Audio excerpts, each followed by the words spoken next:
That's how you do it. Hello, everyone, and welcome to another episode of Vine Panther Presents. Oh, hold up. It's setting up the thing.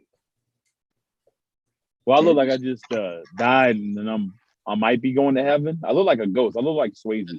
Well, anyway, we are here for the live stream for our first time for this channel, and we are discussing the Power Universe as we get into Book 3, Season 1, Episode 8. So this was an interesting episode. Before we get into that, there's a couple of things I want to talk about. First, we're going to talk about Rotimi. We're going to congratulate him on his new baby. That's awesome. And I thought Andre Coleman was going to be having a daughter. So this way he can name her Heaven. Apparently not. But I'm sure he'll do everything he can for his son, which is beautiful. And then we're going to discuss 50 Cent, who's an asshole, if I may say that. Since he thought using Michael K. Williams' death to highlight this bullshit show was a good thing to do. He was wrong for that, but that could be just me. No, he was wrong. All right. No, yeah, it's not just you. Yeah, that's why you noticed I didn't even use his background this time. I didn't pass. I had, but I was like, yeah, I couldn't do it. I was like, no. that was way too much. Did you record labels? Yeah. This is saying, okay, Uncle, what? All right, all right. So Stactress asked a question, but let's get into this episode. I think there was two big firsts that I want to discuss, and the first would be Raquel, since this show is kind of really based on her. Raquel dropped a body. She dropped her first body finally, and that we saw. That we saw. Thank you. And she looked bad doing it too. That outfit, right, Stacey? She always looks good. Yes, she's a bad bitch.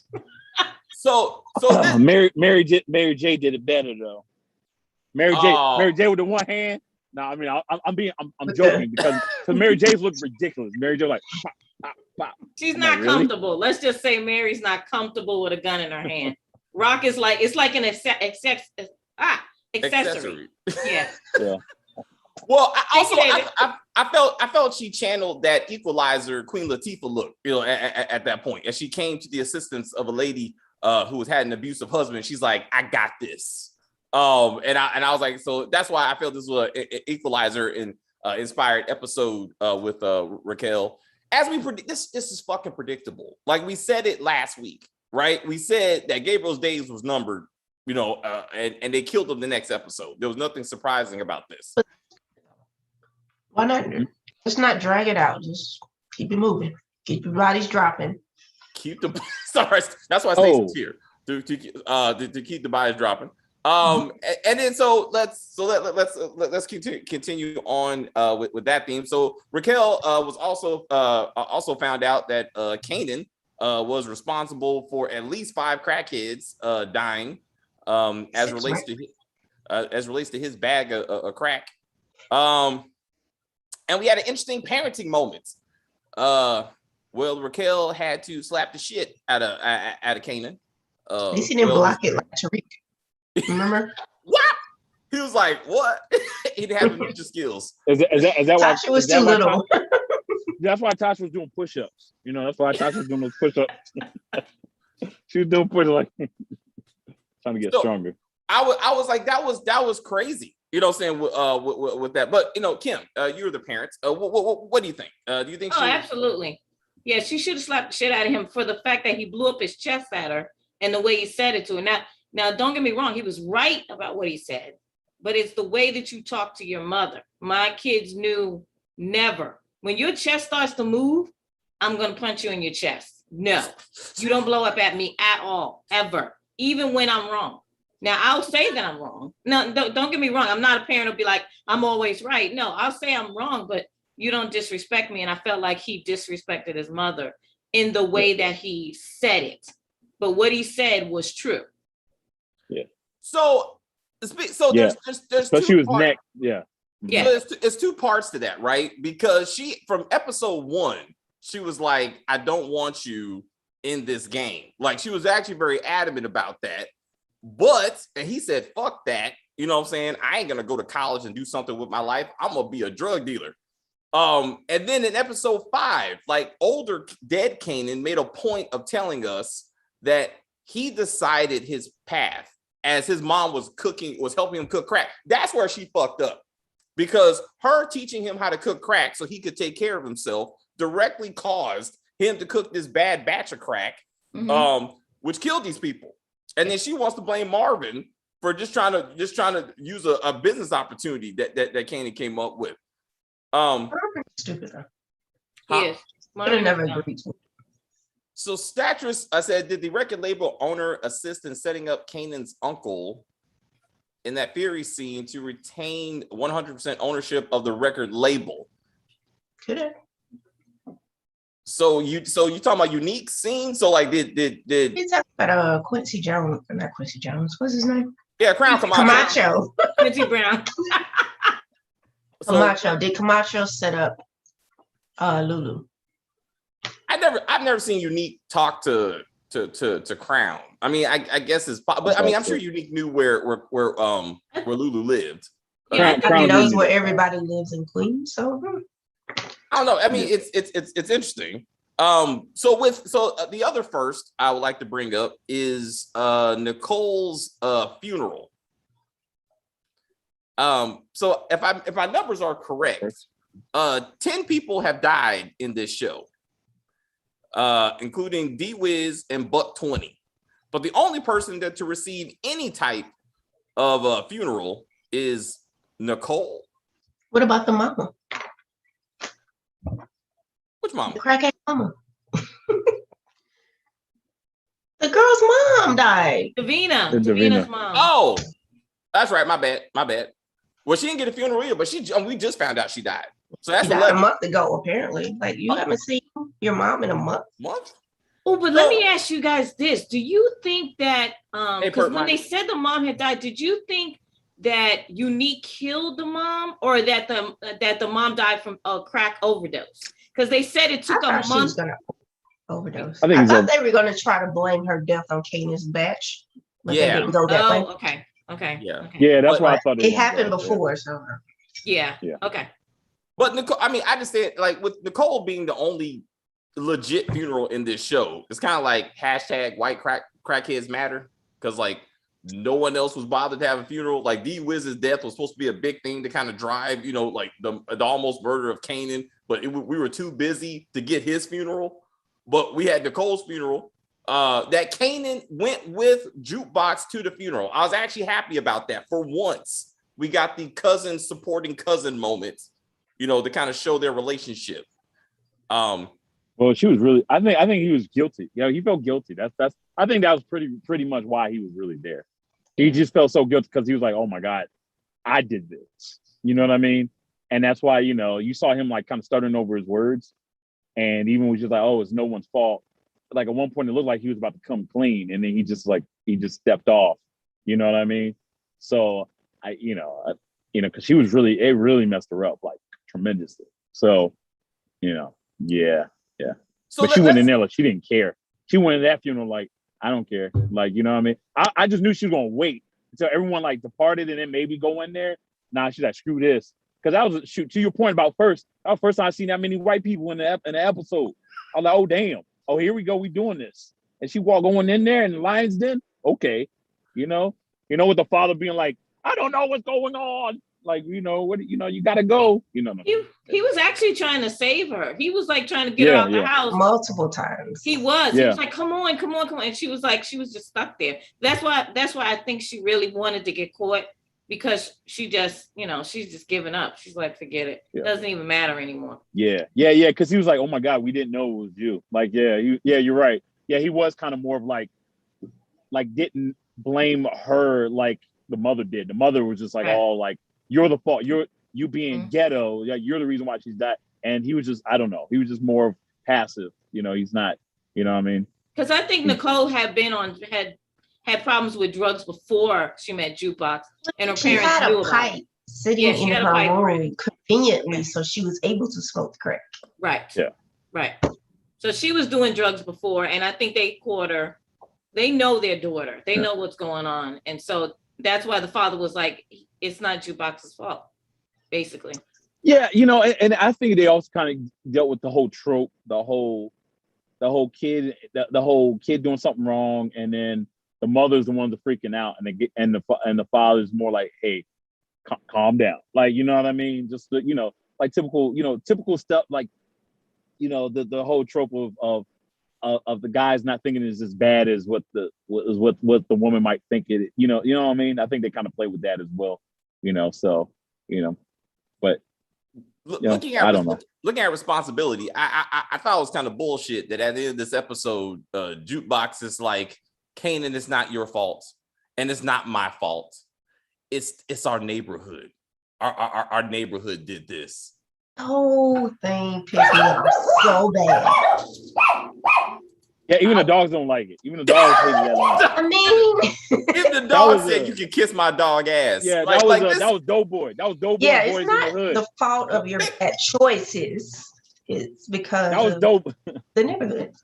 I was like, the neighborhood didn't bring Nicole to a record release party that resulted in her smoking crack. The neighborhood did not take crack from their cousin, put it in their bag so Nicole could get it from the streets. Like, that is Kanan's and Jukebox's fault. Like, her mother, and for the record, for all of you who are gonna be like, Nicole's mama was racist. No, she wasn't. All right.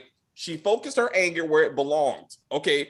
A woman who happened to be Black facilitated the death of her daughter. That is a fact. If it wasn't for Jukebox, Nicole would still be alive right now. All right. So let's not do that. All right. But and then she broke into their house. Like, she is a criminal. Like, she just on top. And since we want to talk about white man racism in the 90s, how did this little Black girl sit outside this rich, I'm assuming all white neighborhood for so long, and no one walked up to her to be like, what the fuck are you doing here? Like, what you meant? She would have got questioned at some point. I mean, are you talking about the funeral? No, at the house when she was stalking, she was like surveilling the house, waiting for the parents to leave. I was like, somebody would have said something. Like, they would have called police. I was gonna say, now if they want to mind their own business, like, a lot of people would just be like, yeah, this ain't my bitch. You know what I mean? No. Yeah, unless no. Now, yeah. But I was like, no, man. In a neighborhood like that, somebody would have said, you don't belong here. And been like, excuse me. Anyway, they could have went that route. And you're right, Stacey. Someone put the camera on, be like, say that again for the camera. I don't belong where? Say that again, Karen. Say that again, Karen. What's up, Dante? How are you doing? We appreciate you. Amit, thank you. Ali, thank you very much for joining. I did get that. I'm reading the comments about when Perp said it was like an excuse for her to say, okay, I'm leaving New York. That whole scene, it's the neighborhood. Yeah, that was her way of running to DC. As if DC is even better than New York. DC was horrible in the 90s. So I thought it was them. I thought it was them trying to be like, I thought it was just the whole, like, them trying to do the whole poor boys in the hood thing. The whole either they don't know, don't show, or they don't really care what's going on in the hood. Thank you. Thank you for that segue. Because when I saw Marvin kneeling over the I'm sure unconscious but still alive body of his brother, and he's like, "Help me! Somebody help me!" I was like, I just needed him to say, Ricky. He had the ticket. He had the worst. Yeah, Marvin had the worst line in this episode and the best line in the episode. Yes. That being the worst line and the best line being like, "I'm gangster. That's what I do is gangster shit." I'm like, okay. I was like, okay. I when you're not high off crack, apparently. So I thought, you were saying, Kim? Sorry, that was a huge revelation, though, because we all knew that there was something about him that that Rock kept, she kept saying, that Marvin can't be the leader. He can't, basically that he's just he's no good. And now we know he's a crackhead. He's smoking his own product. But that's interesting. Like, she said to Kanan not to work with him, but she still works with him. Like, he was clearing out the stash house with the crack. So him being a former crackhead, he could have just easily been like, It's like, this is your enforcer. Like, you sent him by himself with crack and was like, handle this situation. But let's talk about a big reveal. So after Raquel being left-handed. Hey, I was offended. I was offended. Hey, I'm an actual left-handed person. I thought I wanted to turn that episode off. I was like, how dare y'all just say just because the term left-handed means that you ain't straight? What? Kiss my ass. Kiss my ass. Two times. Now two hold times. Up, Chris, hold up. In the words of Iron Panther. You need one of those censorship banners to pop up. I was so mad. Okay, so let's first last episode was Hall & Oates that pissed me off. I'm like, really, Hall & Oates? Really, Raquel? You're gonna say Hall & Oates and that's just not a black thing to do? Now you're saying left-handed is slang for being gay? Kiss my ass. Okay, yes, sorry. I think Marvin will relapse. Especially if Lulu dies, I think he'll definitely start rocking up again. So and he's gonna turn into Pookie. So thinking that too. I was just thinking of Pookie. There's also some New Jack City stuff. But so actually I want to talk about Raquel's reveal that she is the one that killed D-Wiz as she's trying to tell her son how much she had to clean up after his ass. And I'm like, okay, so like what was the point of Davina? Like, I mean, like her character meant nothing in the big scheme of things. Like, and what was the point? Jukebox seeing Lulu also meant nothing. Nothing. It's like it went nowhere and it's going nowhere because I'm pretty sure next episode, Kanan is not going to tell Jukebox that, oh, did you know my mom said she killed, D-Wiz? And then Jukebox is going to be like, hey, I saw Uncle Lulu with them. That's just not going to happen. They're just going to move on to the next thing. But his face, and then for her to flip it on him to be like, so who really is responsible for D-Wiz being murdered? Me or you? I was like, damn. I was like, she's not wrong. No, she ain't. I mean, it's hold up. Let's go back. D-Wiz was all about that life. In fact, even Kanan said D-Wiz is the one. You know what I'm saying? So he didn't need a lot of convincing. It was Famous who was like, I ain't really about this life. I'll sit over here and write a song about it later, but y'all do this shit. He said, yeah, I'll lie about it, but y'all actually do it. Yeah. While my sister promotes the hell out of it, go ahead. So I was very interested to see that. But yeah, so then let's get to the R. Kelly thing. So we got Detective Howard talking to his baby mama and being like, no, baby. I love this scene. So we just acknowledge that I know you love it. I know you love the scene. Go ahead. He was 27 years old, undercover, fucking who he thought was a 17-year-old. And that's perfectly fine. To get to, I'm assuming, DEF CON, like that's why he was sticking it to the high schooler. And she was like, and then his justification was, well, you were fucking DEF CON too. So what's 7 more years? Age ain't nothing but a number. You know what I'm saying? Like, I was, what? So basically she was about the streets, right? So she was not a victim. Is that what we're just gonna establish that that's the choices she made in life? And DEF CON was gay. And then so I love this is I'm gonna say this is actually good writing because they had to solve the logical problem of what does a drug dealer do when he finds out that his girl is pregnant by somebody else? Well, he's left-handed, so he doesn't. Yeah, to you, Chris, I didn't know that was even a thing. I was like, Obama's left-handed. So I'm like, I didn't know that was a thing. I didn't know it was a thing either until you guys just said it.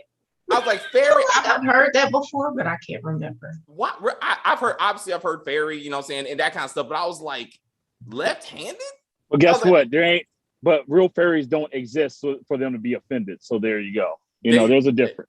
So you'll be like, oh man, like an actual fairy. What Pixie doesn't be like, I am so upset right now. No, man, nah. So Marvin, I think Marvin's best scene was when Raquel rejected him, much like when Monet rejected Kane in book 2. Like Kane just fell apart. Like he was like, I just want to be with you. Like I'm just trying to be a good son, mama. I am what you created. But Marvin truly was like, I could do better. And she's like, I don't give a fuck. Like you are destroying this family. No, Kanan is destroying this family. Like, but she's like, I can't reject my son, so I'm gonna direct your crackhead ass. Can't send him to grandma's house, but whatever. And where the fuck is grandma? Like. Howard, I couldn't believe that, perp. I thought you was 17. That's fine, right? I was like, depending on the state, we actually looked into this. Let's not get too much in this. It's fine. I'm gonna let it go. Okay. I'm gonna let it go. Will you? I'm gonna let it go. Because anyway. So Kanan, so anyway, so Howard said the only person I want to talk to now is my son. But I need you to facilitate. I need you to tell your 15-year-old son that I was fucking you when you were 16, and now I need some bone marrow. That's how I need this conversation to go. Well, he ain't say it like that. But matter of fact, he didn't even talk about the bone. Matter of fact, I don't think he didn't even talk about the bone part. But that's how this conversation is going to go. Like, first it's gonna be like, this is your grown ass molester daddy. And oh, by the way, daddy needs bone marrow. When he's like, hey, son, I know I arrested you one time, but let's not get into who arrested who and who slept with who under 18. Let's not get into all that shit. I need some bone marrow. So let's talk about Raquel's next killer move. And I do mean that, because as she's talking to Joaquin, she says, hey, I'm going to change the game. I'm going to be the only one in the game. So, and she told Lulu to steal Unique's obviously unique jacket, if I may say that. I believe she's going to get Lulu, now that he's all passed out and shit, gonna get Lulu to kill Howard and then plant the jacket. So it's gonna be like it's Unique who killed Howard, and that's 2 birds with 1 stone. Because after talking to the drug dealer, she was very motivated to get that jacket. Like, she's like, after she talked to Howard, she's like, we need to get that jacket. 1.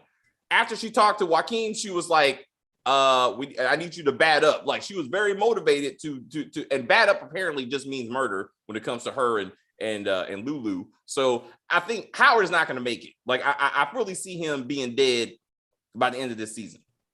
No, doesn't he have some other TV stuff coming up in the horizon as well? That's Symphony too. So Symphony ain't going to be long for this world either, because he's going to be on some remake of some show, right? That we saw. He has a job coming. And he overheard that Tony Deep, or that may I say Tony Deep Dick. I knew it. I was like, oh, here we go. Hey, her official name in the show is Tony Deep. And I was like, Tony Deep, like, that's a very odd porn star. Yeah, I knew you were gonna play with it. I knew you were gonna play with that name. I was like, in every scene, in every episode she has been in, a dick has been inside her. Like, this is a fact. Okay. And I'm like, why would this actor sign up for this shit? But anyway, as she's getting the dick again, for some reason, she's trying to get Marvin, did you see his face? Did you see his face when he was fucking her? He hated himself. No joke. He had to take Viagra. I'm gonna be honest. He had to take Viagra. There's no way that you look that disgusted and still had it up like that. You can still, you can still work through it, bro. Bro, he was so upset. Like, there's too much.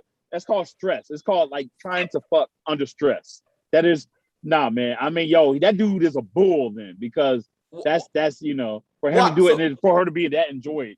That happened. That I was like, shit. There's something called hate sex, but he definitely was like, I don't want to be here, but he's like, I got to work through this shit. But like, for her to be like, so what exactly am I paying you for? What is the shit? I need you to say that. Say that again. She was obvious. It was so obvious. I was like, she does not know what she's doing. Do you think Marvin kind of, even though Marvin never really said, you think Marvin kind of knew? Or Marvin kind of was like, no. Yeah, that's why he didn't. No, I think Marvin knew.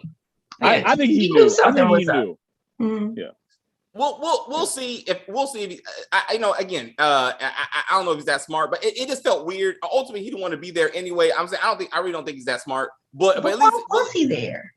Because he needed so remember, Raquel told him to close out. But I'm saying, why was he like having sex with her? He didn't need to have sex with her. Yeah, but why not? I mean, it's like, but he was looking disgusted though. Like, he clearly didn't want to do it. No, he basically prostituted, but Stacey, he was prostituting himself to try to get what he wanted. That's what he thought he was trying to do. He was trying to, like, hey, I give her this good dick, she'll get me what I want. You know what I mean? Basically did the reverse of what Tony usually did. You know what I mean? That's, and she was with that bullshit. She was on that bullshit. So when did she get arrested? When did she start talking to the cops? Off camera. Of course. I'm just like, of all the things we saw on camera, you know who we haven't saw? Hugo. Why the fuck are we going back to this club and we don't? I think we need to let that go. Damn it. Let it go. I will not. Okay. If we go back to the club, I will not let it go. Okay. I was like, it's like, because then we got fucking Symphony who finally went back to work when he's not teaching a master's class. Like, was he a bartender at the club? And how is he able to? And he was able to hear everything. Right. And like everything. Everything. Like, oh my God. Everything. Like, he was that close. Hold on. Pert-minded, yes. I don't think Joaquin is related to Lobos, but that would be awesome. Actually, the Jimenez family, that would be even better. If he was some kind of related to them, I would love that. If they were connected. But anyway, so is it again? So for Tony to be like, I'm gonna flip on the Thomas family, because she's trying to convince these cops that Marvin and crew are much more important than she is. But like, what about that high quality cocaine supplier she mentioned in episode 1? Mm-hmm. What happened to that? Like, that could have been a whole thing, but apparently no. Anyway, I'm asking writers. You're not watching this video, but I'm asking anyway. If Tony pops up again, keep her clothes on. Like, I'm asking, and I can't believe I gotta say this, but I'm like, I don't want to see this woman get it no more. Like, I'm okay. Well, technically speaking, she had her clothes on in this one. Maybe part of it was because she had a wire. Her titties were out though. Her titties were out though. Kinda. Well. Yeah. So, all right. Anyway, yeah. So speaking of titties, let's talk about Jessica and Lulu. Really? Is that? I love the segue. I love your segue. You like that? You like that? Okay, so they were in bed. They were in bed, and her titties were out. And the titties were out. So as I said, anyway, the point is, this is where we're going to move from the Equalizer to Empire. Okay, so let's back up to There's titties in Empire. Lulu embodying Lucius Lyon when he gets the bulletproof records from Crown. This was Lucius Lyon. Okay, well, he's like, you're gonna sign this contract one way or the other, and he's like, yes, I am, sir. I thought he was gonna say, I want my masters, because remember at season 1, he was like, Lucius was like, I need my masters back. Wait for the Suge Knight moment. He's dangling over the building. But that was an artist though, right? So we need to wait for Lulu to take over the thing, actually make some real music decisions. Famous don't want to perform, and then he has to hang Famous over the balcony of a hotel to be like, you will get on that stage because the streets need a body, right? And he's like, yes. I love that That's moment. good. But then if Lulu is Lucius Lyon, then Jessica is Cookie, because Jessica, she said in the episode, she made all the music decisions. She said that wasn't Crown. She's the one who's like, we need to get Famous on a tour. She is doing the Cookie line role. Okay, a tour for one song. Yeah, I was going to say, so that ain't no Cookie. That ain't no Cookie. She's trying to become Cookie. She ain't no damn Cookie. I said she's trying to be though. I'm saying she's trying to be. All music decisions have been made by her. In fact, she's the only reason that even Lulu's even involved in this shit is because of her. Because she was the one that was like, because of pussy. That doesn't mean shit. That happened. That just happened. That's life. Like seriously. Like, think about some of these rich ass girls that are married to 70-year-old men or whatever. Really, you put the pussy on them. Obviously, they want to start. Come on, really, stop it. Talk about a man's weakness. Talk about a man's weakness. You're gonna be like, that's the man's weakness, so therefore, that's why she's so smart and she's Cookie. No, she's just manipulating them. She did everything that every young man and women be doing. Okay, that ain't shit. Yeah, she's manipulating Lulu for the benefit of her brother and her. She will fuck or do what's necessary to get Famous from point A to point B. So Vashon is tired of stuff that's off screen that needs to be on screen. Like, how the fuck did Jukebox find out about Nicole? That's a good point. It's not they didn't have social media, so and I'm sure the mom nor dad called her to be like she died. So that don't. I mean, so anyway, but yeah, you're right, Vashon May. Like that should have been anyway. I don't know. And how did she her? Oh my God. Jukebox on that typewriter, I wanted to throw something. Why? That was the dumbest shit I've ever seen. For her to be like, I just gotta play with. But I think that was just her. She knows that it's Nicole's typewriter. She knows that she touched it, and she's having an emotional connection. She did that when she watched their unnecessary VHS duet. Like she had that moment. Which so why is that just want to do that? Every episode has to have a singing moment, right? I told all of you, I thought since it's 1991 and Boys to Men is a thing, I thought she was gonna see. I thought she was gonna see. It's hard to say goodbye to yesterday. I swore I was like, I would rather hear that than her listen to that bullshit duet they did at the mall. Like this gave me stuff that we already heard this song. So what the hell are we doing? Like, but it hits different knowing that she's gone forever. And like, you know what I mean? It's just and that's why the song would have been relevant. I would have been like, only. Yeah. Okay. Anyway, a song compared to seeing her, and you know what I mean? Like one of the most joyous times of her life, and she's watching it on film, something that she didn't even want to do, that Nicole dragged her to, and she wound up loving it and realized that that's when she loved her. But you want her to do Boys and Men instead. All right, I ain't saying instead. I would have, because that would have been a better song. Also, she could have been singing the song as she was reading that bullshit letter that we don't know was in it. I mean, what was next the point episode? Of the letter? They're gonna read it. She will read it maybe next episode. Are you gonna hear Nicole's voice? I know you want Nicole's voice to come back. Yeah. Well, we technically heard her voice in the tape too, but also no. True. But yeah. If when she reads it, we're gonna hear Nicole's voice. I'm telling you. Perp said he teared up a bit. What's up? Perp said he teared up a bit. Oh man, I'm saying, like, again, if you step away from the drugs show, violent show this is supposed to be, and focus on the family drama. Y'all really got mad when I said this show was This Is Us. Like, we got a lot of dislikes last episode. I was trying to give this show a compliment, you know what I'm saying? But anyway, if you focus on the This Is Us moments, like Jukebox had the best like storyline of character development, you know, going through loss, how does she deal with it? Like if you take the drug and violence out of it, it really was pretty serious. Like she was like, I've lost everything. I was like, I don't think she's at I'm gonna get cornrows and you know and start murdering people. Like I don't think she's there yet. Like she's not the Jukebox of book 1 level. Like she's going through some shit. And this actually, back to Empire, this kind of reminded me of what Jamal probably would have went through if he would have lost his first gay lover in high school. I would have been like, I could have seen Jamal doing this shit. Like just singing songs and just and being like, oh, baby, I just want to watch our video again. I was like, Empire. I just felt a little bit more Empire that. So who got Jukebox for being arrested? Actually, back up. I was happy the cops that arrested her were black. I was very, very happy with that because those would have been white cops. This would have been a whole fucking like police brutality bullshit. And I was like, nope, she committed a crime. She deserves to be arrested and she should. Okay. So anyway, who got her out of lockup?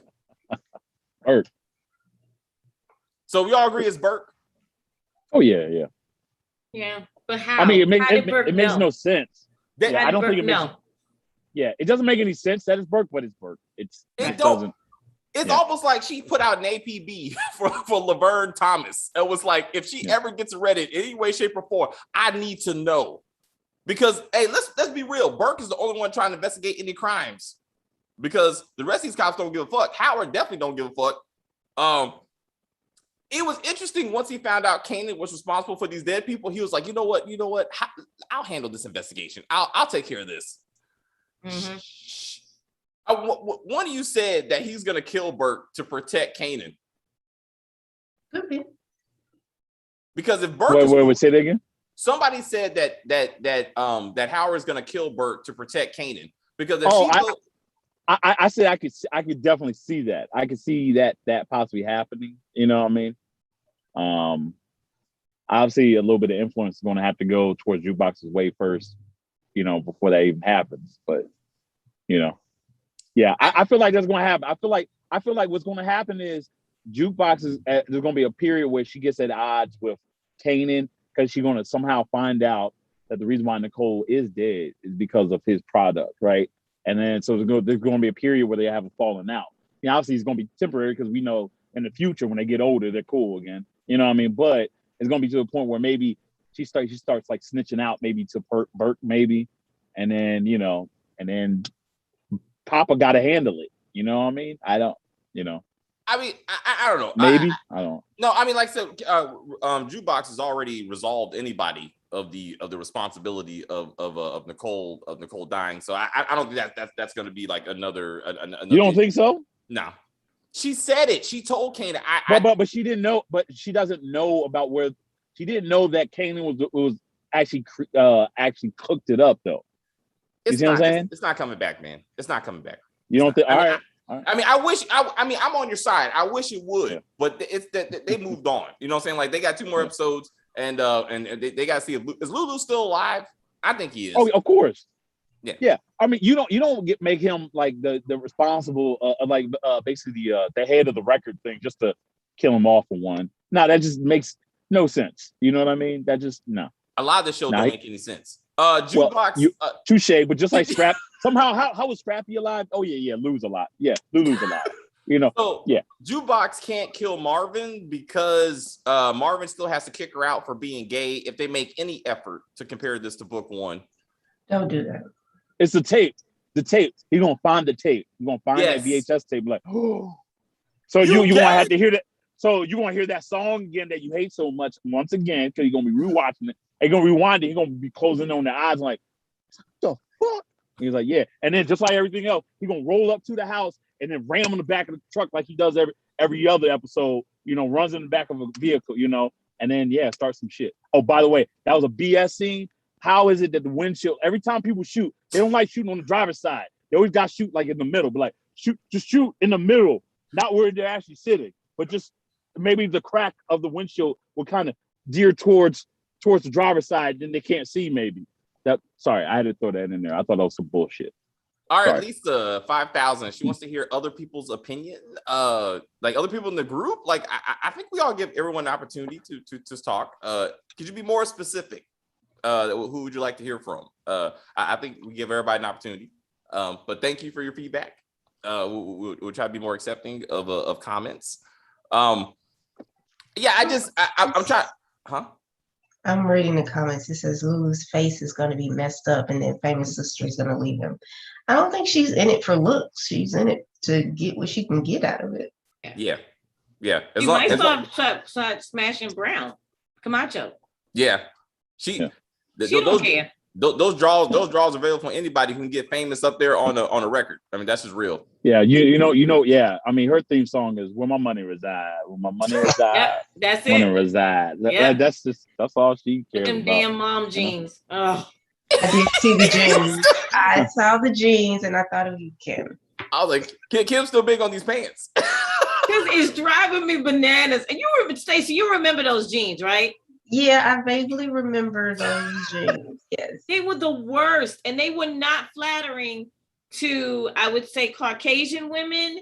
They were never flattering to a Black woman because they're just made weird. And I can't believe they have her in those jeans. Like, stop doing it. She said stop doing it. She said call the fashion designer for this show and be like, the jeans gotta go.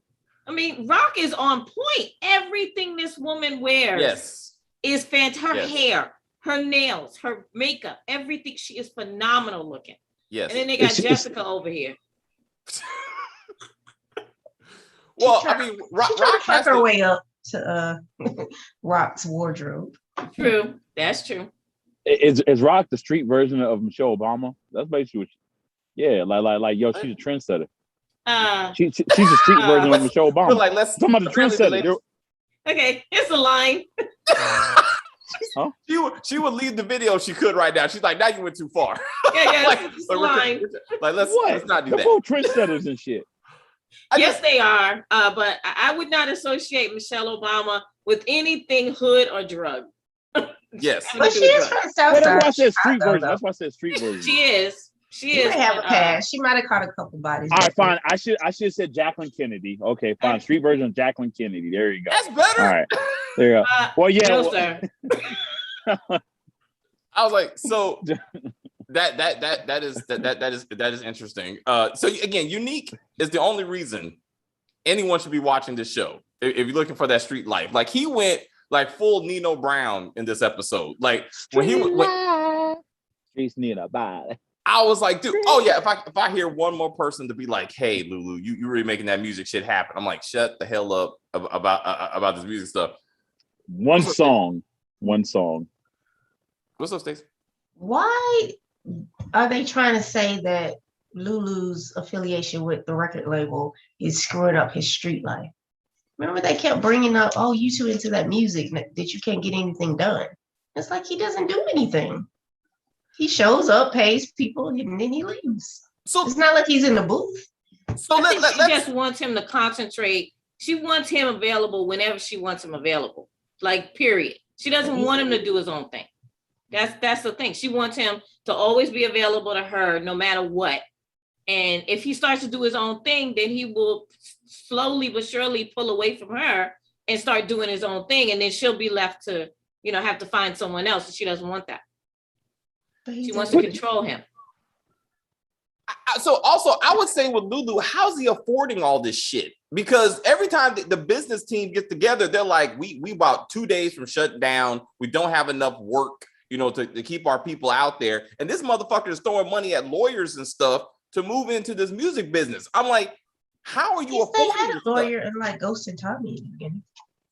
Remember Tommy used to always have money in his house? Like drug dealers always keep a stash in their house of money. You gotta remember, Tommy and Ghost were like Dean level. Like that's not the same level. Like these are street dealers. So this is like Ruiz level. I still feel like they're keeping money. Like, they get paid as, even though, it's they're drug dealers, they still get their cut. And so I think that he's using his cut to do the music. We don't know how much his cut is, But they ain't got much cut of anything. They ain't got a supply. I mean, but he could have had money, because think about it. He doesn't have a fancy car. His house is just a regular house. So he's not splurging on anything. So he might have savings in the house. He's of all the ones, he looks like he's the one that will have his finances together. Yes. Yeah. But he have a kid. He has extra money. He got no kid. That's true. I mean, Marvin don't take care of his kids, so he should have money too. I mean, when's the last time you see him do anything like substantive with Jukebox? Like, absolutely not. Who would have to give her a sandwich? That's my girl up there, which is the total opposite of like he didn't support her music career. See, I don't understand when Lulu was following Unique, he went into the car, grabbed. So Perp minded, I think he took the jacket because ultimately, I think Raquel wants to use it to set Unique up for a murder. I think they're going to try to kill. I think she's going to kill Howard because Howard's a problem with Kanan and with her new soon-to-be drug supplier, and Unique is a problem. So if she can get Unique arrested for killing Howard, now both of her problems are gone. And I think that's where they're going to go with that. So I thought.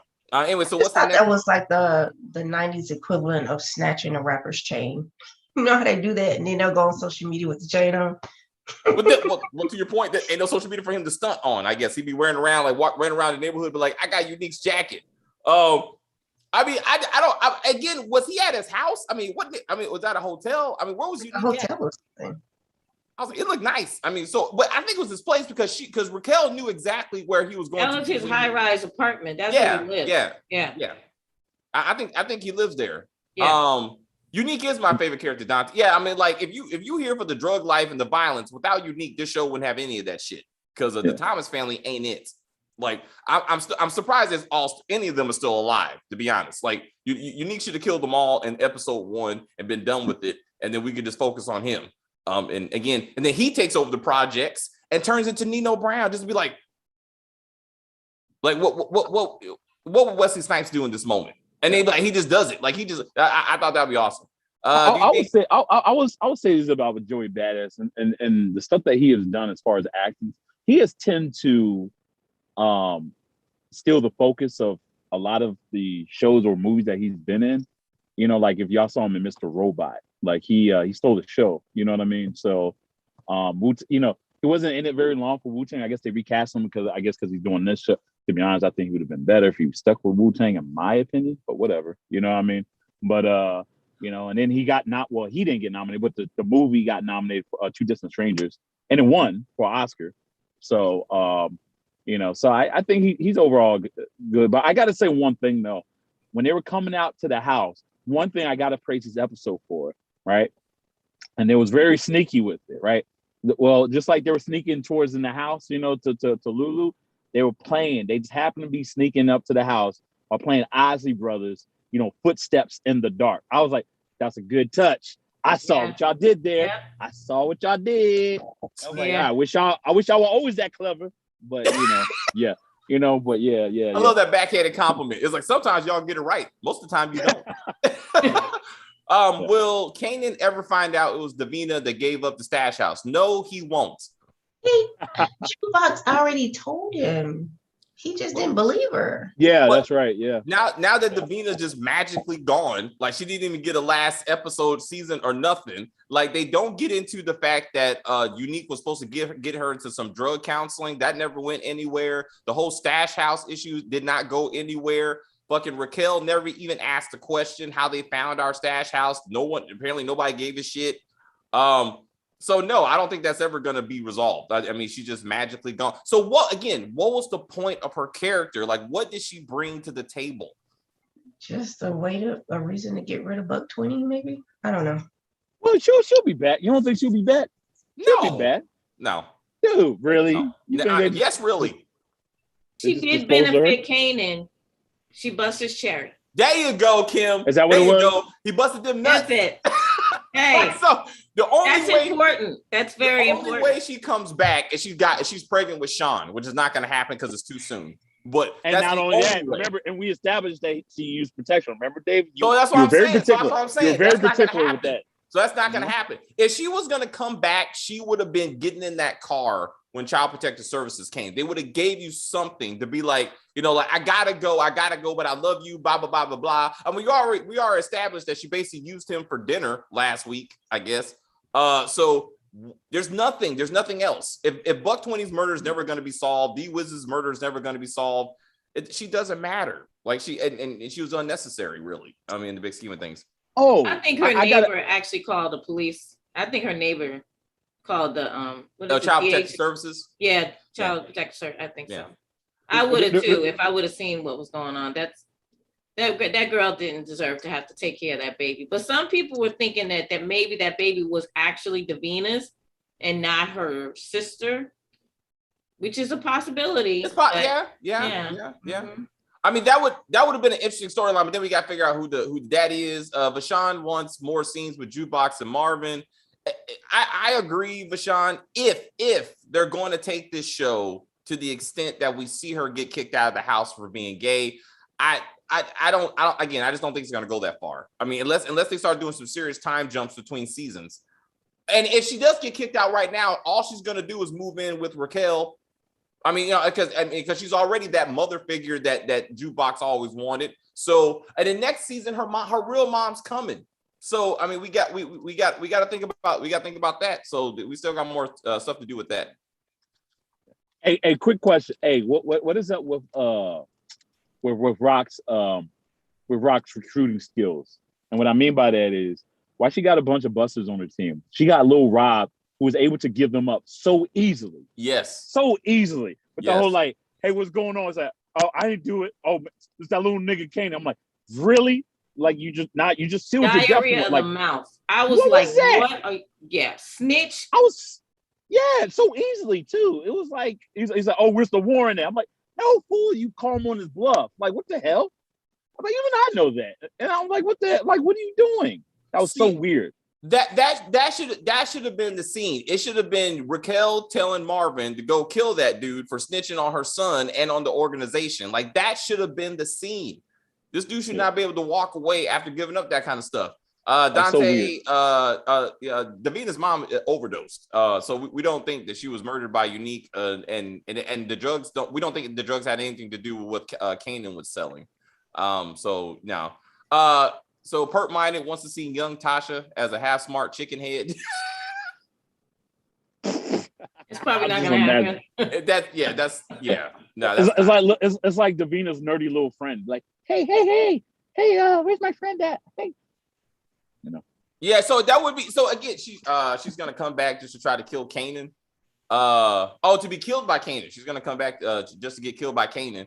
I don't think so. I think they wanted to give him some kind of love interest that wasn't going anywhere, so we could so he can get some ass or something. Actually, you know what though? I know they use. You said Jukebox. What? He's talking about Jukebox. She's gonna come back to get killed by Kanan. Like I'm assuming he's saying that we won't see Jukebox anymore until Power Book 1. Like this is the end of her story. Oh, they wouldn't do that. No, she still has to get kicked out by her. I don't think they're gonna change That's assuming that they're gonna tie this to anything that happened in Power Book 1, which they haven't really. No, we talked about that. They actually worked hard not to. Actually, like they've worked hard to shit on Power Book 1. To be honest, so maybe I think she's gonna go the distance. I mean, I don't know. I mean, if they do, where's she gonna live? Burke still needs to take care of her. Maybe she moves in with Burke, and I don't know. They become a team. I hope Burke don't try to go the Howard route. I mean, I hope that don't turn out to be something. What? What do you mean? Like I hope Burke don't start dating Jukebox. That's where I thought you were going, but I was. Oh, he did go there. Since age ain't a thing, right? It's whatever. You know what I'm saying? I was just like, I hope that's not true. I hope that's not true. But the show said whatever. So it's like, yeah, he was talking about Davina. So Davina is gonna come back and kill by Kanan. She was talking about Davina, not Jukebox. Yeah. Actually, you know what? I mean, like, so I know you kind of said this in the sense of it's not going to happen, especially because we saw the condom. I would actually like that reveal where we don't see her for like 2 seasons, and then we randomly see her and it's like, by the way, I'm pregnant. Like, or I had the baby, or I guess at that point she would have already had the baby, and it's yours. That'd be how? What? Say that, Stacey. Say that again. I think after a few years you would have had the baby. Like Sean was born like 1995 or 6 or some shit. Like Sean ain't born anytime soon. Like, do you think they're gonna pay attention to the dates in this one? Like just like Power, did they pay attention to the dates in that? I give them. I'm trying to give them some type of respect, Chris. I'm trying to give them some type of sense. Like if they do that, I will I'll just start the episode going, fuck this show and welcome to Power Book 3 season 2. I would just do that, huh? You kind of do that. You use the ending with like, fuck this show. I know, but I'm trying to be positive, man. Let me be positive. All right. So no, I think I understand. So as we're looking at this thing, who how do you think it's gonna end? How do you think season 1 is gonna end? What's gonna be the cliffhanger? I got a baby named Sean. I mean, I don't know, man. I mean, the only thing I have no idea. The only thing to make it where people can think it's worthwhile to watch season 2, and it's something where they said they're not going to do, is they introduce a character from book 1. You know what I mean? Maybe in kid form, but you know what I mean? Like we see a young ass white boy or something named Tom, or Thomas or something. Maybe his name is Thomas or something. I don't. Who knows? And we talked about that. Like we could see Ghost's dad. Like his jazz club should be in the neighborhood. You know what I'm saying? Like we could see that. We could see Kate. Yeah. Kate was on drugs. I mean, she was on cocaine, but she was on drugs. So we could see her maybe scoring crack a couple of times and be like, oh, you know what I'm saying? Especially now that they're trying to move into the white market. You know what I'm saying? Like she could be their first like white customer in the neighborhood, and she's like, oh shit, we can get some more white people. Like maybe she's somehow related to Tony. Maybe that's how. So I'm about to say, yeah, this is my sister. This is my sister here, and it's my little nephew Thomas. Yeah, that would be interesting. Oh man, that'd be hard to watch. Watch and see what charge of everybody. Do you think that Burke is an older age because the character is also a lesbian? I don't know. That might be a reach. What are they trying to say, that Burke and Homegirl's gonna get along? Is that what they about to say? Is that what you're trying to say? Burke and I hope not. Burke and Jukebox getting along. Blanca was a lesbian, right? And then that Italian lady was a lesbian too. Who? The Italian lady. They got shipped off. Italian lady. Remember Oh yeah. Angie's boss. Oh. Yeah. I thought she was Latin, but yeah, she's Italian on Godfather of Harlem. Anyway, yeah, she was lesbian too. You're right. She was lesbian too. So they've had good lesbian representation. The reason why she won't have Sean is because in book 1 we actually see Sean's mom. I don't think. I know she officially did not have a name in the show, but they said looking at the credits she had a name and it wasn't Davina. But yeah. I mean, Sean's mom. I said that already.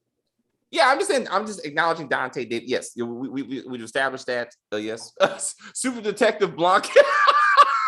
But you've been with us for a long time. Yeah. Super Detective. She was internal affairs, then she was state cop, then she was a local cop, then she was FBI. I was like, how does this happen? She began a lot of promotions. That's good. That's good police work, I guess. You know.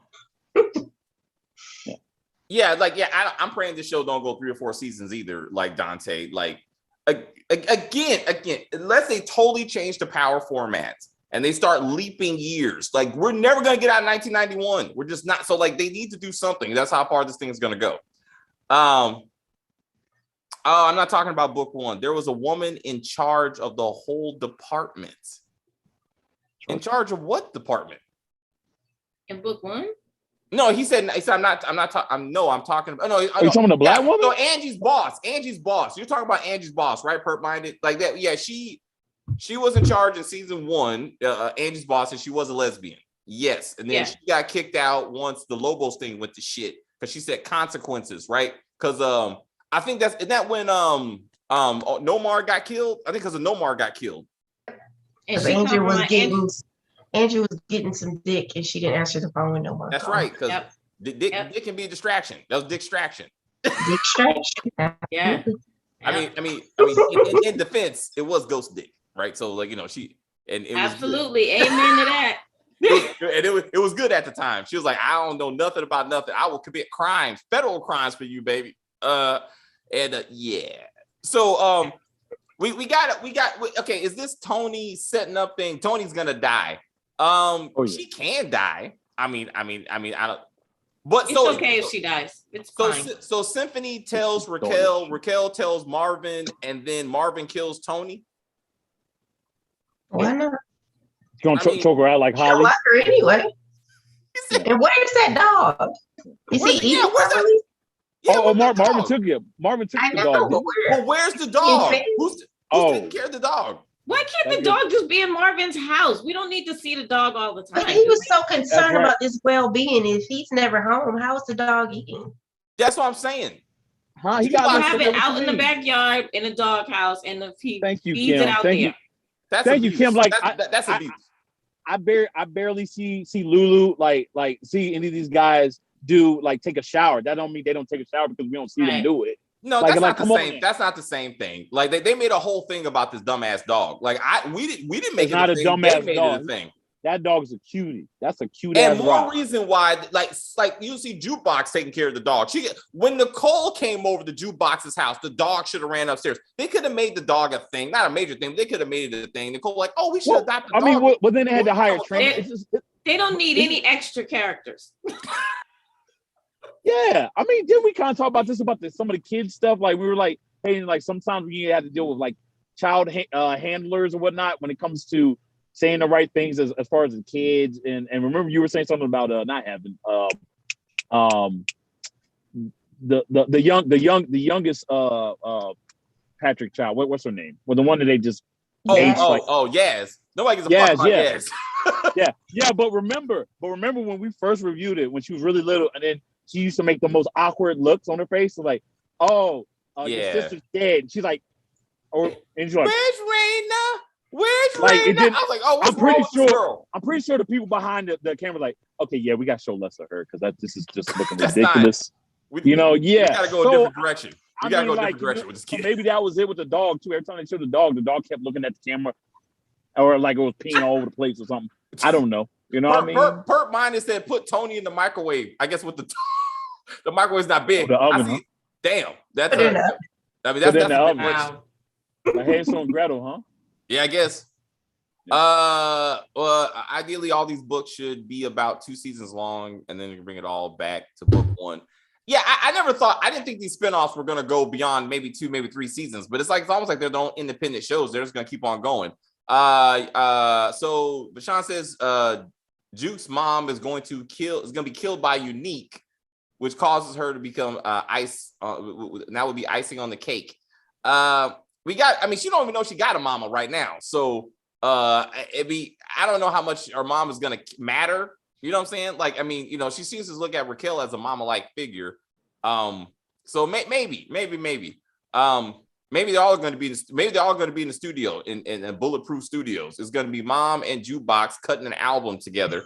As Lulu is laying the tracks with Famous on there, and then they're going to have a showcase of all the artists. Yeah. And then again, Cookie Line's gonna show up. I just need Cookie Line to show up, and I'll be like, you know what, legit. I like this. I was like, I need that right now. Yaz gonna kill Tariq. That's the purpose said that. Yeah. In the end, that's gonna be good. Yeah.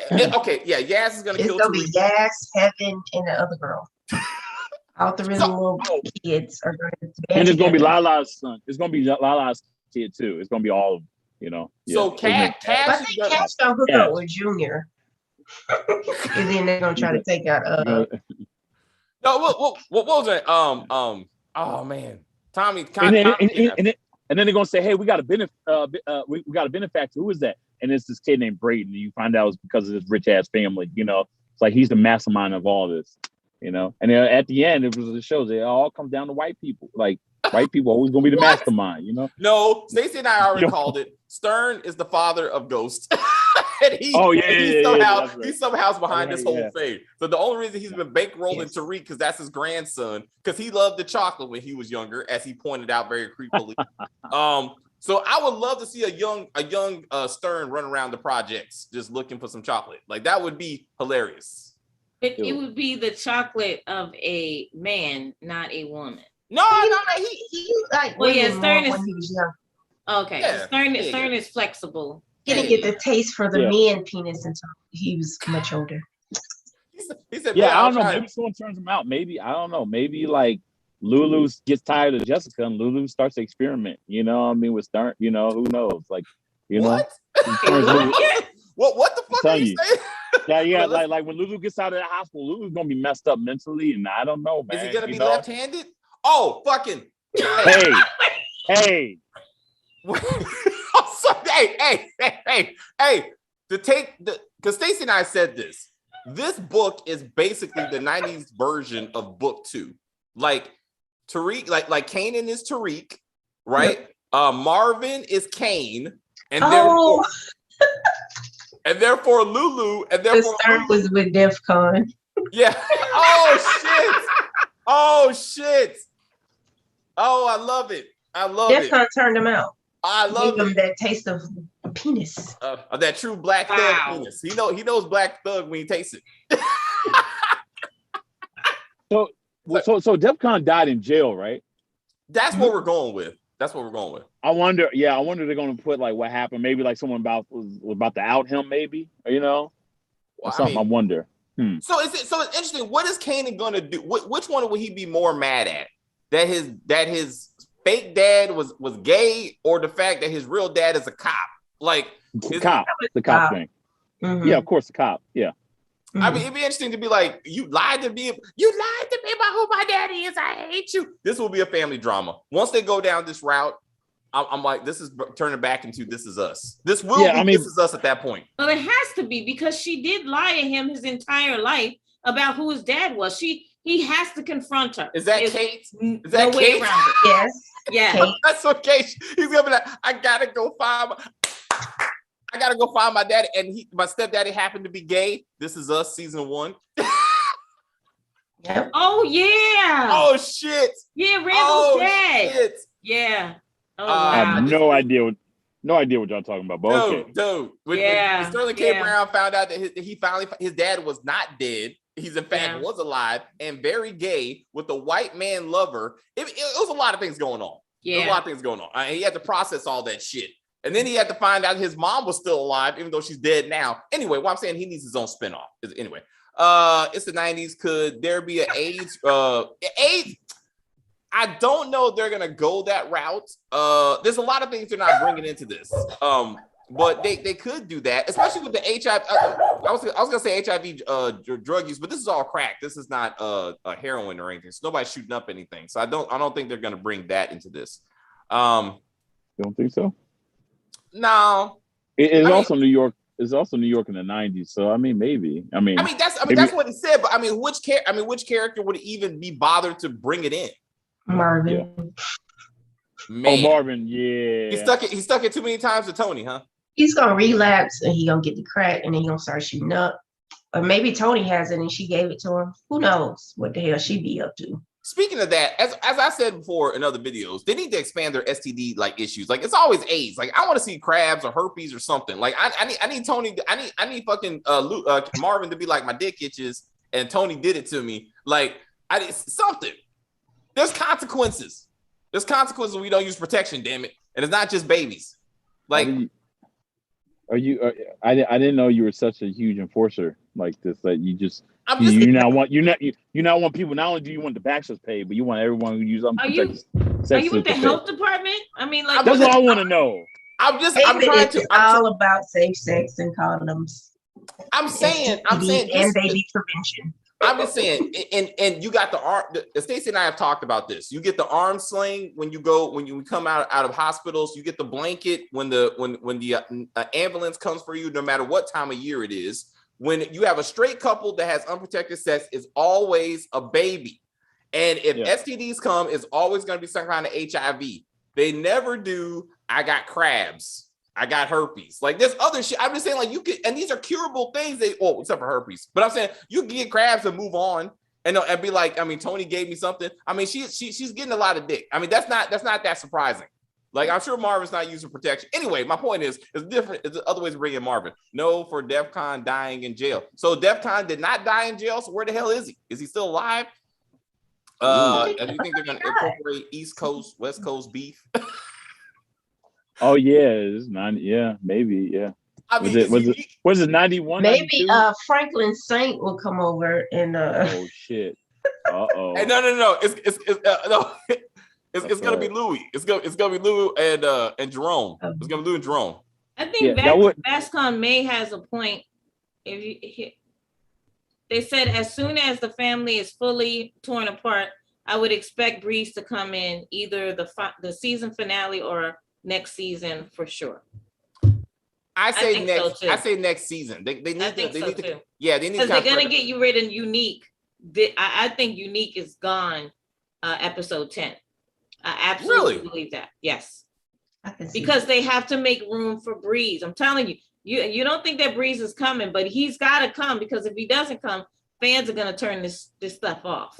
And I know that actually, I'm glad you say that. I don't think Unique has that much time either because it seems like they are speeding up this whole war between both groups to me, which I thought was really fast, for a season 1. And the fact that they made it so like where like now they're starting to off each other off. So I'm now thinking like, okay, are they just trying to move on to the next bad guy or what? Like, you see what I'm saying? You know what I mean? They could be going to that power formula and Breaking Bad, where like almost every season is a new villain, right? Like it was Lobos. Lobos actually lasted a couple seasons, but it was Lobos, then then it was Milan and so on and so forth, right? So if Unique dies, because maybe I'm looking at Raquel as weak, and she has this long-term strategy that by episode 10 she's gonna wipe out Unique and his whole crew, and then she thinks it's just gonna be her, and then Breeze comes in.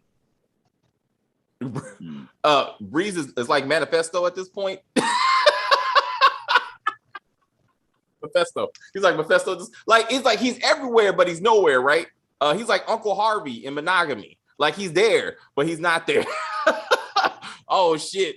Oh man, I just don't get what the fuck Breeze is at. That's all we want to know. We want to see Breeze, Ghost, and Tommy. Like I don't give a fuck about anybody else. I really don't give a fuck about Jukebox, really, to be honest. Because we know she's gonna be a cop. That's it. So we already know how that story ends. But we want to see how Ghost and Tommy's stories begin. Like what about Tasha and Andy? I want them with quarters in their hands playing Street Fighter next to Famous. Like that, I will take that. I want them to be like, boop, boop, boop. I was like, oh, she does. Move out, kid. What's your name? James. This is my brother Tommy. Your brother. Never mind. It's a long story. And then Kate mama comes in on crack, like trying to get her kids out there because she's like, I gotta go score. I'll be like, I'll watch this next episode. I'll watch it again. I just need. I want to see them. And then Tasha run. Well, see, Tasha can't come in until Angie leaves because they didn't know each other. So we can't see Tasha until 97 or some shit, like 97, 98. So we're not seeing Tasha anytime soon. Didn't Tommy kind of know Tasha a little bit or no? I thought Tommy knew after. No, I thought for some reason I always under the impression that Tommy knew Tasha before Tasha knew Ghost. Yeah. No. Huh? No. Oh, Tom. Oh, okay. It's like they said, they almost made it seem like Tasha and Keisha moved to the neighborhood conveniently after Angie left, because neither one of them knew the fuck Angie was, until the whole cheating thing. So that's the only way that could have worked out. They're like, damn, you speak Spanish? What?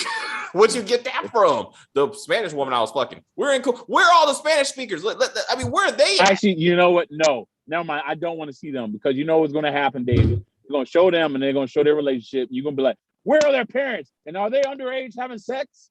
I don't need another 5 episodes of this, man. If Tasha's fucking one of her teachers, then we'll have this conversation. All right? But that's not going to happen. So I'm going to be all right. You act like I just made this stuff up for no reason. I'm curious to see what's going on. Breeze. You know how I feel about these things. I don't know. The only thing that'd be more interesting is see Jukebox meet Tommy and Ghost. That's 96, 97. That's way down the road because Ghost and Tommy were scared of Jukebox. So she's already evil at that point. You know what I'm saying? That's not the Jukebox of now. She's dropping, albums every, in every other week. So like she need, you know what? Check it. She takes the pain of Nicole and she writes songs and she gets like that platinum album ready. And then she goes to Bulletproof Records next season and she's dropping them tracks for Nicole. And then somehow it all goes to shit. But she wrote a song for this girl. She's like, I love you, baby. You know what I'm saying? Like she was going to write it all out. And then for some reason it just goes bad. But maybe this is why Nicole deaths matter. Like it kind of like shapes her music stuff, perhaps. So we really are in Empire? It's already That's there. something Jamal would do. We need to accept it. Like this is what we got right now. The studio's coming. That's already stacked. Like the next season will be almost nothing but studio time and new artists. I truly think next season is going to be a jump, like maybe like a 2-year jump. Like nothing significant. Jump too. Yeah, I think it's going to jump. I don't think it's going to be significant where they have to recast necessarily. You know what I mean? But like I think we're going to at least get like 2 years down the road. You know what I mean? To kind of move with it along. I don't think we're going to be staying in the same time, which I think. Because I think you think that, right? You think second season. I do. If they've already shot season 2, like they didn't recast all of a sudden. Like you said, the entire cast is coming back. Well, I'm saying that's why I say 2 years. That's why I'm saying they're not going to fast forward 5 years or 6 years. I'm saying they're just going to like probably do a jump of 2 years, maybe. Now like maybe we'll see. The kid who plays Kanan got a little bit like 5 o'clock shadow going or something. Or, a little goatee. You know what I mean? Maybe he now has that. Maybe. Maybe. Yeah. But you don't have to recast that. I hope you're right. Because like if it's still 15 years old, 1991, my daddy wants some bone marrow. I'm like, this show's gonna go to shit quickly. Like it's not a good look. It's not a good look. But so finally, daddy don't make it. Symphony not gonna make it. One of them is not making it to season 2. That's just my. I don't think Tony is relevant enough to be killed. But I think Symphony is important enough to die, especially with all this baby talk. We got a future talk bullshit. Like Symphony ain't making it. And I don't think either one. I think both of them are going to go. Actually, I think Tony's definitely going to get killed because she's talking to the cops. They're all going to die. Yeah. Tony, yeah. Just like Stacey. Yeah. All the couples are going to die.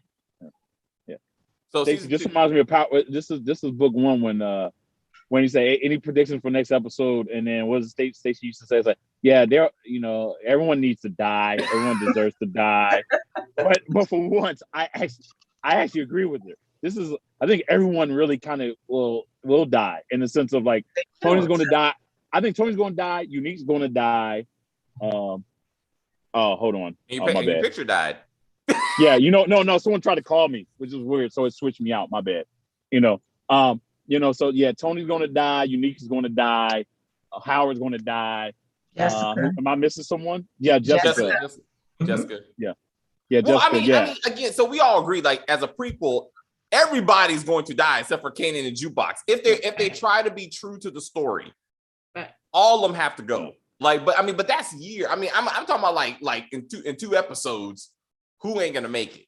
You know what I mean? Like I'm kind of talking about that too. All right. So you talk. So whoa, in two episodes, you killing Unique, Tony, and Symphony. I'm killing Symphony. I'm killing Symphony and Howard. Symphony's gonna make it to next season. All right, Symphony make it to next season. At least the first and second episode. But then I think Howard will make it to next season. I think Howard will make it next season, but he won't last that much longer in the second season. But I think Symphony is going to die by the end of the season. Yeah. Myself.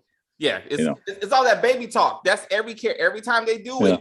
Every time they do it, baby, we got a future. We're going somewhere. I'm about to get my master's, and I'm gonna take you away from or I love you. It's like, I love you, and are we girlfriend? Yo, when Nicole said, "Are we girlfriends?" Like, you're my girlfriend. Oh my God, you're my girlfriend. I was like, well, they did foreshadow a baby, so I'm not sure what that is. They could just say fuck it with book one, and all of a sudden Raquel's pregnant, and again, like all of a sudden, like Kanan got a little sister or brother that we never knew about, and it doesn't even matter. Whoa, wait! She gets pregnant. Unique does another attack. She has a miscarriage. You know what I'm saying? So she don't have to take the baby to term, and then that just makes her fucking go crazy. Makes Kanan go crazy. They start killing everybody. Then Unique is murdered because like you killed the baby and kill Symphony. Symphony's dead. Soon to be baby dead, and Raquel's like, we're killing everybody. You know what I'm saying? And I'm like, and I was like, that would be good. The guy. All I gotta say next episode, it looks like Marvin is like stacking up on some bodies on that preview. Yeah. Is that a Tommy gun you see? Like he's just like got that little. He's getting revenge on his bro. He's like, yeah, pop. You know. That Doughboy that did that when he's like, I gotta go kill somebody. Yeah. It was like Doughboy, and then in Menace it was Old Dog. It was like, yeah, man, just the crazy motherfuckers, man. It's just 90s hood shit. They like Sasha was like, I saw all the 90s hood movies. I'm putting all this shit in there. I was like, and then somehow she already lost the project thing. I was like, she's like, the project thing's going to bad. I liked Joaquin's thing. Like, he's a smart man. He is Ghost and Tommy level. He's like, I'm not fucking with you until I know exactly what your plan is. Because you sound like you're making a song. That's what she said. What you're talking about sounds like one of your brother's songs. Like, I need an actual business plan, and I need to know what the fuck's going on with this Detective Howard. Like, he's a smart man. So I want to see him grow, and see where he goes. And how does he not know that Raquel's getting her ass whooped every week? Like, she has nothing but losses, when it comes to Unique. Like, I mean, how do you not know that? And where's her lab at? They foreshadowed the big black dude at the Joaquin's meeting. I wonder what his role will be. The black dude sitting behind Joaquin. I don't know. The guy behind Joaquin. He was always looking scared. He was. It was just him. It was just him and all those people. I'd be scared too. Pulling that gun. Yeah. It would have been crazy to tie into book 2 Mary J. Blige's characters being Kanan's secret sister. Maybe she's in the booth. Maybe they have her in the booth. Maybe they have her in the booth doing a song, and then she's like singing "Crispy Chicken." And knew you were gonna go there. I knew it. What's her husband's name? Oh man, Hector? No, not Hector. What's his name? Oh wait. I mean, I don't know. He said Julio. His name Julio. Some shit. I'm trying to remember it. Well, I'm saying anyway. I'm saying Queens drugs. What is it? The Toros Locos. The Toros Locos is in Queens. Like they could pop up. We don't know how the RS case is ever created. Like all of a sudden they're just there. In book 1, but what's their origin story? Ruiz is in Brooklyn, right? The Brooklyn or the Bronx? I think the Bronx. So his crew is not. I don't think his crew is going to be moving in. But to tie any of those kind of Power Book 1 gangs, drug dealers would be awesome. It'd be nice. Any closing thoughts as we try to wrap this thing up? Stacey, you said 2 more episodes, right? Yeah. Unique's got to pay. He do got to pay because he's whooping the shit out of Raquel Thomas and family. Like, dude, Tejada's Todd. What was his name? I don't know. See, Kim, any closing thoughts? No, I stick to what I say. Unique is gonna die. Jessica's gonna die. And Tony's gonna die. Don't know when, how, and what order it's gonna happen, but they are all three of them out. And hopefully, this is only gonna be season 2, and then they're done with this whole series. Because what's the point in going on? Exactly. Again, what's the end game? I have no clue. Yeah. I mean, we know Rock is gonna die at the end of season 2. I think she's gonna die. She said it matter of factly too. I know. She got some tea. It's like I was about to say, it was like she cheated and saw a leaked copy or something. Like, no, I just feel like that. I feel like that's what's gonna finally harden Kanan, like really harden him when his mother is killed. Of course, but I think again, so that paces the show. Whenever she dies, the show's about the end. Let's say that. Let's say that. Like this show is about her. It's about her and her relationship with her son. So when she goes, they ain't got too much episodes left. But I think they still got one. Maybe the RSKs were created by Kanan and Breeze. That's how they discussed that.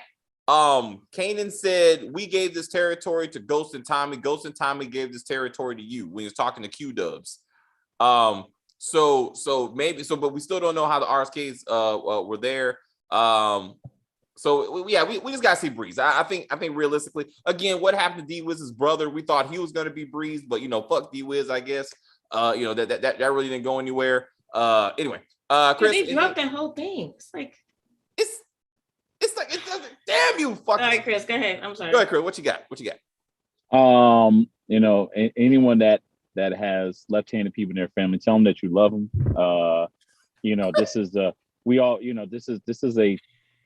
This could turn into left-handed hate right here of this episode. So if I maybe replay the video of Steve from Blue's Clues to tell them how important they are, because this is I was very offended with this episode, but anyway, that's all I got, man. That's all I got. Chris is, I don't know, bro. Chris, what Chris says is Chris does not represent the Iron Panther organization or team. You don't think left-handed people's lives matter? Is that what you're saying? No, Chris. Like you are borderline sounding homophobic. You're borderline sounding homophobic. I just saying, like, how? To be like, I'm just saying we're not a left-handed person can be gay. Like, what's wrong with being gay? Like saying if every woman acts manly, I'm pretty sure everyone woman's going to get upset with that. What? Nah, they are who they are. I would say we've never heard the phrase before. I think we all agree we've never heard the phrase that left-handed means gay. I think we all can say that. I never heard that, so I was surprised. I thought maybe I didn't know enough 90s gay references or whatever. Like, he didn't say like he was in the life. Chris, left hands matters. Biden agrees with you. Left hands matter. We don't know why Ghost killed Breeze, so that's not true. So we do know, yeah. Kanan, as we say, Kanan got Breeze was in charge. Kanan, Ghost, and Tommy were working for him. Kanan got Ghost and Tommy to kill Breeze, and then once Breeze was dead, then Ghost and Tasha got together and got rid of Kanan, and then Kanan and Tommy took the business magically to being middle management in less than 10 years and working for Lobos. That's a show I wanted to watch. Like, how did they get there? Because that's a whole lot of street dealing to get to that level. And who were they working for before Lobos showed up? Because they must have had a reputation that Lobos was even fucking with them. So and can we get a drug source outside of, well, everyone watch this, subscribe to this channel. Aw, Sactors. Thank you so much, Sactors. We appreciate that. We're just silly. And we enjoy this stuff. Anyway, guys, that is the video. As Actress pointed out, if you're new to the channel, please subscribe to this channel. You can like on the video, you can comment on the video, share the video. We're trying to get to 1,000 subscribers before 2022. Help us get there. And thank you. Join us back here next week, same bat time, same bat channel, depending how old you are. And we will do this again at 1:00 Eastern Standard Time, looking at episode 9. And if this goes well, we'll probably continue with the power stuff. Hashtag 50 Cent never ends, because a 50 Cent show will be on STARZ between now and mid 2022. So 50 Cent's really doing this thing when it comes to STARZ. They're all basically the same show. black drug dealing with some music in it. I mean, at some points, especially we got BMF. I'm gonna accept it because I know what I'm getting into. Like I get that, and we're gonna move to Detroit. Great stream, more streams. Yeah, we're gonna do it for this. I think we had a good time. Okay. You guys had interactions. We appreciate that. And I'll make a thumbnail for this video, and I will we'll see you again. Take care of yourselves and each other. Oh, you can join us as we post our All the Queen's Men season 1 episode 1 review. That's gonna be some wild shit. And I say right now, like, she is much better. Like Madam and All the Queen's Men is 10 times the leader that Raquel is and Monet is, at least in episode 1. Like, she did that shit. Like, so please stand by for that. He had so For Life. Yeah, let's not put that on the list, Joseph Abrams, because yeah, we did. For Life was some bullshit. Like, it was good when he was in prison. Like, when he was in prison, it made sense. But once he got out of prison, it kind of went to shit, to be honest. Like, it turned into, as long as you're a minority, it doesn't matter what crime you commit because it's all racism. Like, it's not your fault. And I was like, that's not a thing. That's not a thing. Which they also correct in All the Queen's Men, because at least Madam understands the different types of lawyers. I like that. Anywho, bye.